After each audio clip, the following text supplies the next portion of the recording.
এয়া কটাৰীখাম গড়। আহোম ৰাজত্বৰ 1603 খ্ৰীষ্টাব্দৰ পৰা 1641 খ্ৰীষ্টাব্দৰ মাজৰ সময়ৰ কথা। ৰাজপাটত তেতিয়া প্ৰতাপ সিংহ ওৰফে চুচেংফাৰ ৰাজত্বকাল।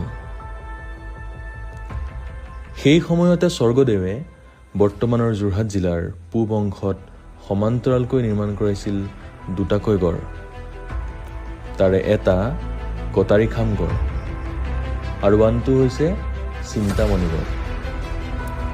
উত্তৰে ব্ৰহ্মপুত্ৰ নদীৰ পাৰৰ পৰা দক্ষিণে ধুদৰ আলি হৈ নগা পাহাৰ পৰ্যন্ত থকা গড়টো এতিয়া তিয়ক কলীয়াপানীৰ 37 নং ৰাষ্ট্ৰীয় ঘাইপথৰ প্ৰায় কাষতে অৱস্থিত কলীয়াপানী উন্নয়ন খণ্ডৰ সন্মুখৰ পৰা জাঁজি নৈৰ মথাউৰি পৰ্যন্ত অক্ষত অৱস্থাত আছে।